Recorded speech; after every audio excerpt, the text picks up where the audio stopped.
Welcome to असली वजह। आप सुन रहे हो एक साइकोलॉजिकल डीप डाइव।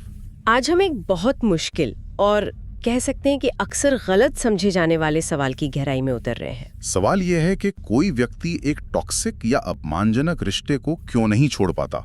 हाँ, मतलब बाहर से देखने वालों को अक्सर लगता है कि ये कोई कमजोरी है या शायद वो इंसान इस तरह के व्यवहार को पसंद करता है, लेकिन असल वजह सिर्फ भावनात्मक नहीं है। नहीं, ये उससे कहीं ज्यादा गहरी, केमिकल और मनोवैज्ञानिक है। बिल्कुल, ये कोई साधारण फैसला नहीं है। हाँ, जैसे कोई बुरी आदत छोड़ना, ये तो एक नशे की लत जैसा है, जहां आपका अपना दिमाग ही आपके खिलाफ काम करने लगता है। और इसी पूरी प्रक्रिया को समझने के लिए हम आज एक कहानी का इस्तेमाल करेंगे। हाँ, एक काल्पनिक किरदार रिया, जो एक बहुत स्मार्ट और सफल आर्किटेक्ट है, और उसका बॉयफ्रेंड वरुण।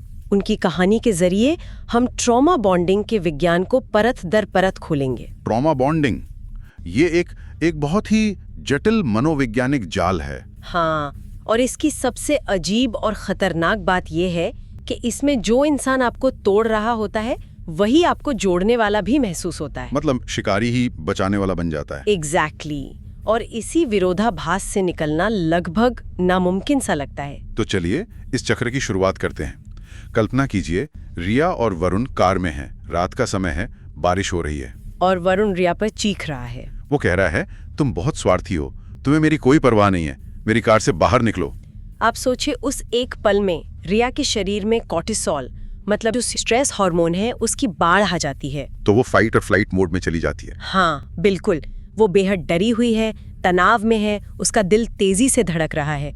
ये एक शारीरिक हमला है, भले ही कोई हाथ न उठाए। मतलब रासायनिक स्तर पर उसका शरीर इसे एक जानलेवा खतरे की तरह देख रहा है। हाँ, और वो रो रही है, पूरी तरह घबराई हुई है।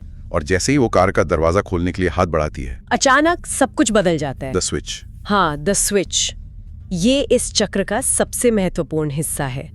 वरुण का गुस्सा एकाएक गायब हो जाता है। वो उसका हाथ पकड़ लेता है। हाँ, और उसकी आवाज एकदम नरम हो जाती है और वो कहता है, नहीं रुको, मत जाओ, मैं माफी मांगता हूँ, मैं बस तुमसे इतना प्यार करता हूँ कि कभी कभी मैं पागल हो जाता हूँ। और फिर वो रिया को कसकर गले लगा लेता है। ये एक बहुत ही पावरफुल मोमेंट है।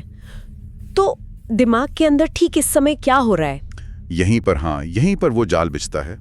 जैसे ही वरुण उसे गले लगाता है, रिया का दिमाग डोपामीन और ऑक्सीटोसिन जैसे केमिकल से भर जाता है। अच्छा। डोपामीन जो है वो इनाम और खुशी का एहसास देता है, और ऑक्सीटोसिन वो जुड़ाव और अपनेपन का हार्मोन है। तो उसे जबरदस्त राहत महसूस होती है। हाँ, उसका नर्वस सिस्टम जो खतरे के मोड में था, वो अचानक शांत हो जाता है। वाह। मतलब जिस इंसान ने कुछ सेकंड पहले इतना डर पैदा किया, बिल्कुल, वही अब सुरक्षा और राहत का इकलौता जरिया बन गया है।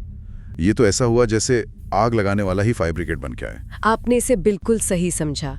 यही ट्रॉमा बॉन्ड की नींव है। दर्द और राहत का ये चक्र एक बहुत शक्तिशाली रासायनिक बंधन बनाता है। तो दिमाग इस पैटर्न को सीख लेता है। हाँ, वो सीख लेता है कि तनाव के बाद राहत मिलती है, और वो राहत उसी इंसान से मिलती है जो तनाव दे रहा है, और फिर दिमाग उस राहत को पाने के लिए तरसने लगता है, भले ही उसकी कीमत दर्द सहना हो। ये एक लत बन जाती है। बिल्कुल, एक लत। तो ये केमिकल चक्र तो पूरी तरह से उसके दिमाग के अंदर चल रहा है, पर क्या होता है जब ये अंदरूनी दुनिया बाहरी दुनिया से टकराती है? जैसे जब वो किसी दोस्त से बात करती है। हाँ, जो इस चक्र में नहीं फंसा है। मान लीजिए रिया अपनी सबसे अच्छी दोस्त अंजलि से मिलती है, और जाहिर है रिया थकी हुई और परेशान दिख रही है। ट्रॉमा से गुजर रहे लोगों के चेहरे पर अक्सर एक तरह की धुंध छाई रहती है। अच्छा। और अंजलि जो बाहर से सब देख रही है, वो तर्क से बात करती है। वो कहती है, रिया, उसने सबके सामने तुम पर चिल्लाया था, तुम अभी भी उसके साथ क्यों हो?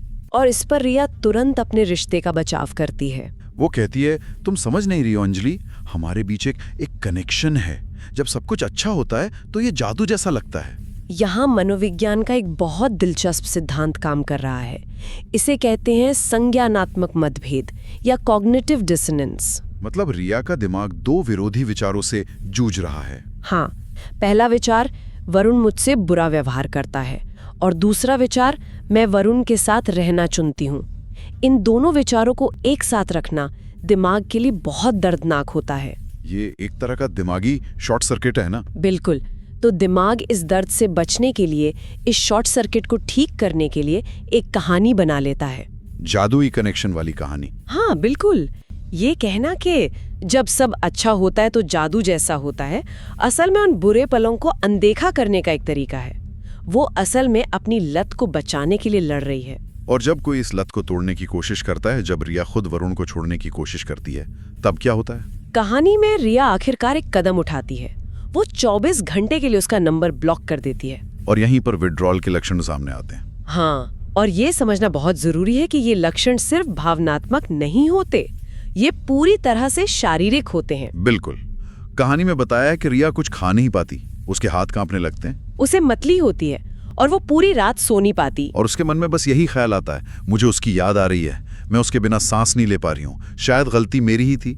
ये लाइन, मैं उसके बिना सांस नहीं ले पा रही हूँ, ये बहुत महत्वपूर्ण है। ये सिर्फ दिल टूटना नहीं है, ये केमिकल विड्रॉल है। हाँ, उसका शरीर उस केमिकल हाई यानी डोपामीन को तरस रहा है, जो हमेशा तनाव यानी कॉर्टिसोल के बाद मिलता था। उसका पूरा सिस्टम उस चक्र का आदी हो चुका है। इसीलिए उसे सच में लगता है कि वो वरुण के बिना जी नहीं पाएगी, क्योंकि उसका शरीर उस ड्रग के बिना सामान्य रूप से काम ही नहीं कर पा रहा है। ये एक भयानक एहसास है कि आपका अपना शरीर ही आपको धोखा दे रहा है और आपको उसी दर्द के स्रोत की ओर वापस धकेल रहा है। तो सवाल ये है कि इस चक्र से बाहर कैसे निकला जाए? इसका जवाब अक्सर तर्क में छिपा होता है। भावनाओं के तूफान से बाहर निकलकर स्थिति को एक बाहरी व्यक्ति की तरह देखना पड़ता है। हाँ, कहानी के अगले हिस्से में रिया को एक ऐसा ही एहसास होता है और ये उसके काम की जगह पे होता है। ये एक बहुत शक्तिशाली पल है। वो अपने ऑफिस में है, एक बिल्डिंग का ब्लूप्रिंट देख रही है जो उसका पेशा है। आर्किटेक्चर तर्क और संरचना पर आधारित है और अचानक उसे एक ख्याल आता है, अगर कोई खंभा दबाव में टूट जाता है तो आप उसे गले नहीं लगाते, आप उसे बदलते हैं। वाह! और यहीं पर उसकी तार्किक सोच, जो उसके पेशे का आधार है, उसकी मदद करती है। वो पहली बार अपनी भावनाओं के चश्मे से नहीं, बल्कि एक आर्किटेक्ट के नजर से अपने रिश्ते की संरचना को देख रही है। और इस ख्याल से वो एक बहुत ही प्रैक्टिकल कदम उठाती है। वो एक पेन जर्नल यानी दर्द की डायरी बनाती है। हाँ, वो फैसला करती है कि वो अपनी भावनाओं को नहीं बल्कि डेटा को देखेगी।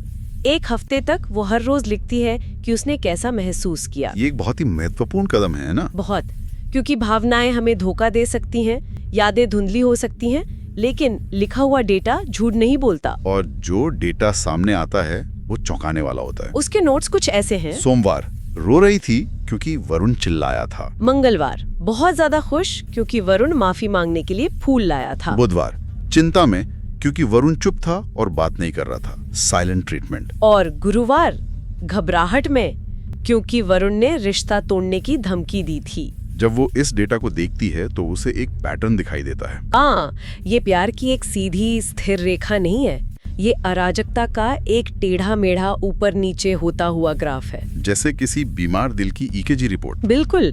खुशी के पल हैं, लेकिन वो हमेशा दर्द या चिंता के बीच में आते हैं। वो खुशी असली नहीं है, वो सिर्फ दर्द से मिली एक छोटी सी छुट्टी है। और यहीं उसे असली एहसास होता है। वो इस नतीजे पर पहुंचती है, मैं खुश नहीं हूँ, मैं बस तब राहत महसूस करती हूँ जब मैं दर्द में नहीं होती। ये एक बहुत बड़ी सच्चाई है। ट्रॉमा बॉन्ड में फंसे लोग अक्सर राहत को खुशी समझ लेते हैं। जब अपमान बंद हो जाता है तो वो शांति का पल उन्हें प्यार जैसा लगता है, जबकि वो सिर्फ दर्द की गैर मौजूदगी है। इस एहसास के बाद इस डेटा से लेस होकर रिया आखिरी और सबसे मुश्किल कदम उठाने का फैसला करती है। वो रिश्ता खत्म करने के लिए वरुण के अपार्टमेंट जाती है। ये डिटॉक्स का सबसे मुश्किल चरण है। हाँ, क्योंकि अब उसे एक नशेड़ी की तरह अपने डीलर का सामना करना है और वो डीलर उसे वापस खींचने के लिए हर पैंतरा आजमाएगा। उसे पता है कि रिया की कमजोरी क्या है और वो उसी का इस्तेमाल करेगा। और बिल्कुल ऐसा ही होता है। जैसे ही वरुण को लगता है कि रिया सच में दूर जा रही है, वो अपना अंतिम हथियार इस्तेमाल करता है, आंसू।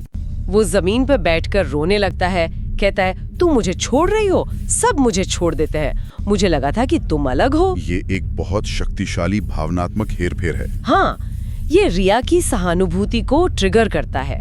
उसे वरुण को गले लगाने, उसे शांत करने की एक बहुत तेज इच्छा होती है। क्यों? क्योंकि उसे पता है कि ऐसा करने से उसे डोपामाइन की वही जानी पहचानी राहत मिलेगी। उसकी लत उसे कह रही है, बस एक आखिरी बार, दर्द खत्म हो जाएगा। लेकिन इस बार कुछ अलग होता है। उस इच्छा के बीच वो अपने हाथ की तरफ देखती है, जहां उसने सुबह एक मार्कर से नोट लिखा था। यह प्यार नहीं है, ये लत है। ये एक शानदार आत्महस्तक्षेप तकनीक है। हाँ, उस पल में जब भावनाएं तर्क पर हावी हो रही हों, एक शारीरिक रिमाइंडर आपको सच्चाई से जोड़े रख सकता है। ये उस रिया का संदेश है जिसने ब्लूप्रिंट देखा था, उस रिया के लिए जो अब भावनाओं में बह रही है। और या एक कदम पीछे हट जाती है। वो उसे शांत नहीं करती। वो कहती है, मैं तुम्हें ठीक नहीं कर सकती वरुण, और मैं तुम्हें खुद को और तोड़ने नहीं दूंगी। और यहीं पर वरुण का असली चेहरा सामने आता है। हाँ, जैसे ही उसे पता चलता है कि उसका भावनात्मक हेरफेर काम नहीं कर रहा है, उसका दुख तुरंत गुस्से में बदल जाता है। वो चिल्लाता है, ठीक है जाओ, तुम्हें मेरे जैसा कोई कभी नहीं मिलेगा। और रिया चुपचाप मन में सोचती है, पॉइंट यही है। ये बदलाव बहुत कुछ कहता है। उसका दुख सच्चा नहीं था, ये एक रणनीति थी।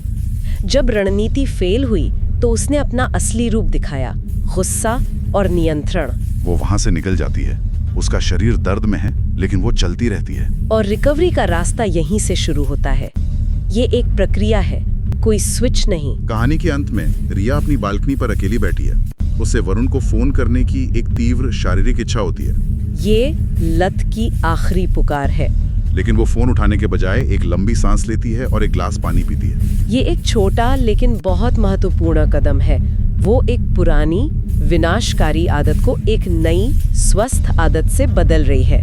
वो खुद को शांत करना सीख रही है। बिल्कुल, इसे आत्मनियमन या सेल्फ रेगुलेशन कहते हैं। रिकवरी ऐसे ही छोटे छोटे सही फैसलों से होती है। इस पूरी कहानी का जो अंतिम सबक है वो दिमाग में बैठ जाता है। वो ये है कि ट्रॉमा बॉन्डिंग आपके दिमाग को ये सोचने पर मजबूर कर देती है कि पिंजरा ही आपका घर है। क्योंकि जो आपको कैद में रखता है वही आपको खाना भी खिलाता है। उस रिश्ते को छोड़ना मरने जैसा लगता है, और वो सिर्फ एक एहसास नहीं है, आप सच में एक केमिकल लत तोड़ रहे होते हैं। लेकिन याद रखने वाली बात यह है कि छोड़ने का दर्द, वो केमिकल विड्रॉल, कुछ महीने रहता है। साथ रहने का दर्द जिंदगी भर रहता है।